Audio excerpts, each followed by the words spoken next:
how do we make a real change in our life? Meaning, do teshuva in a way that we stop doing the wrong. So, if we try a process of self-deprecation, of constantly looking at how bad we are, and saying, Oy I did these horrible things, sorry Hashem. So, does that really make a change? Because tomorrow your inner demons are back.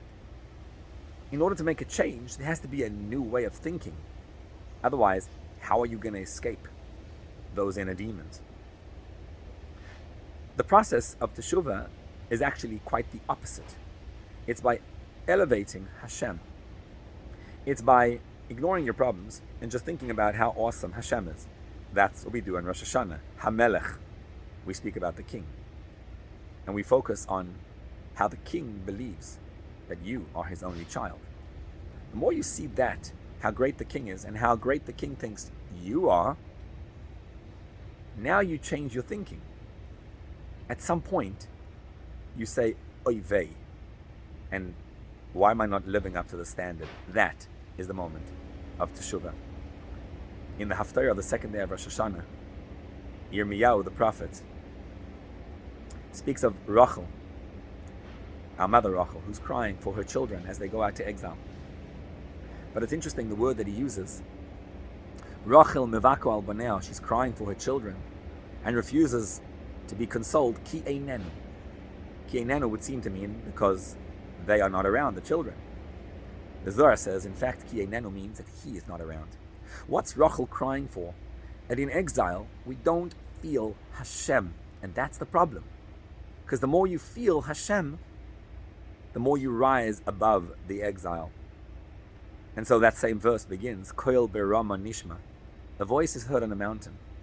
Rama means leharim, to elevate yourself.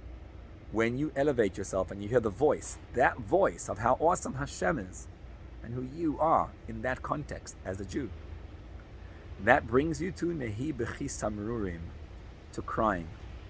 Don't cry because you did something wrong. Cry because you see how awesome Hashem is, and the cry comes out automatically. A Rachel also means a sheep. Sheep is an animal that just has no character. Essentially, that's what we are like in this exile. We're like a sheep. We are just slaves to our anxieties and worries and immersed in everything that goes on around us. And the Rachel, this sheep, is crying. Mevako al baneo, it's crying. Ki einenu, because Hashem is not here. But as you focus on the Rama, as you focus on Hashem and who you are in that context, the cry comes automatically like, Oy vey, I want to be connected, and where am I holding? And then Hashem says, Mini koileich mi bechi ve'einaich mi dimo. Stop crying, I've got you. That's when transformation takes place. When you start thinking differently about who God is and who you are, then change begins.